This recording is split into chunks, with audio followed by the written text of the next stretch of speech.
Buat kalian yang lagi cari tryout SNMPT dan ujian mandiri untuk masuk PTN, kita punya solusinya. GIP Media menyediakan tryout SNMPT dan ujian mandiri untuk beberapa PTN ternama di Indonesia. Mulai dari harga 10.000, kalian sudah dapat ribuan soal prediksi, video pembahasan, dan ada kelas online juga loh. Yuk daftar sekarang! Oke teman-teman, baik lagi. Kali ini kita akan membahas soal bocoran dari subtes literasi bahasa Indonesia ya.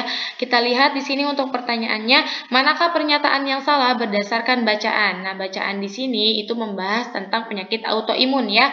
Dan pertanyaannya kita disuruh mencari dari opsi jawaban di bawah ini pernyataan yang salah berdasarkan bacaan. Berarti yang tidak sesuai dengan informasi yang diberikan di bacaan ya. Kita lihat di sini untuk opsi jawaban yang A, penyakit autoimun menyebabkan sistem kekebalan tubuh menyerang sel dan jaringan tubuh sendiri. Kita lihat coba ya di paragraf pertama, penyakit autoimun adalah kondisi di mana sistem kekebalan tubuh yang seharusnya melindungi tubuh dari infeksi malah menyerang sel dan jaringan tubuh sendiri. Nah, pernyataan yang opsi jawaban A itu betul. Berarti ini pernyataan yang benar ya. Kalau opsi jawaban yang B, penyakit autoimun hanya mempengaruhi satu organ dalam tubuh. Apakah betul? Kita lihat kondisi ini dapat mempengaruhi berbagai organ dan sistem tubuh. Berbagai organ dan sistem tubuh, tidak hanya satu organ saja. Berarti ini salah ya. Kalau kita lihat opsi jawaban yang C, lupus adalah salah satu contoh penyakit autoimun. Nah, kita lihat di sini ada beberapa contoh penyakit autoimun termasuk lupus. Nah, berarti ini pernyataan yang benar. Kalau opsi jawaban yang D, penyebab pasti penyakit autoimun belum diketahui. Kita lihat di paragraf ketiga, penyebab pasti penyakit autoimun masih belum diketahui. Nah, berarti untuk opsi jawaban yang D ini betul ya. Dan opsi jawaban yang E, penanganan penyakit autoimun dapat melibatkan perubahan gaya hidup. Kita lihat di sini penanganan itu ada di paragraf terakhir yang mana di sini bisa bertujuan untuk mengurangi gejala dan lain sebagainya. Nah, serta untuk penanganannya itu merupakan gaya hidup seperti diet dan juga olahraga. Berarti opsi jawaban yang E ini merupakan pernyataan yang benar. Dan pertanyaannya yang ditanyakan adalah pernyataan yang salah adalah opsi jawaban yang B ya. Penyakit autoimun hanya mempengaruhi satu organ dalam tubuh. Karena di sini di paragraf pertama, penyakit autoimun itu mempengaruhi berbagai organ dalam sistem tubuh ya. Jadi jawabannya itu yang B. Oke, kita lanjut pertanyaan selanjutnya.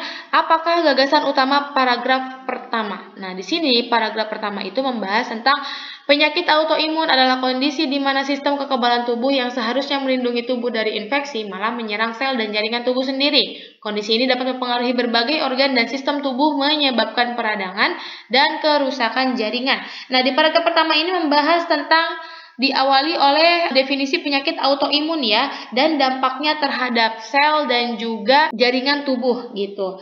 Yaitu menyebabkan apa tadi? Peradangan dan juga kerusakan jaringan. Karena ini membahas tentang definisi, berarti kita cari opsi jawaban. Kalau yang E, penanganan penyakit autoimun ini salah. Kalau D, penyebab penyakit juga salah. Kalau C, gejala-gejala juga salah. Nah, ini yang B betul ya, definisi dan dampak penyakit autoimun. Otomatis yang A juga salah, jenis-jenis penyakit autoimun. Karena jenis-jenis itu kan dibahas di paragraf kedua ya. Gagasan utamanya adalah definisi dan dampak penyakit autoimun. Kita lanjut pertanyaan selanjutnya, apakah tujuan penulis menulis bacaan di atas? Nah, di sini kan kita disuguhkan tentang beberapa informasi umum ya terkait penyakit autoimun, dimulai dari definisinya apa, lalu kemudian contoh-contoh penyakitnya, penyebab dari penyakitnya, dan yang terakhir itu penanganan penyakit dari autoimun, seperti itu. Nah, kalau kita disuguhkan informasi-informasi seperti itu atau diberikan informasi umum tentang penyakit autoimun, otomatis berarti jawaban yang paling tepat kira-kira yang mana ya? Kalau yang E, menguraikan jenis-jenis tes laboratorium untuk diagnosis penyakit autoimun, ini salah. Kalau yang D, menganalisis faktor genetik penyakit autoimun, juga salah. Yang C, menjelaskan gejala spesifik penyakit autoimun, salah.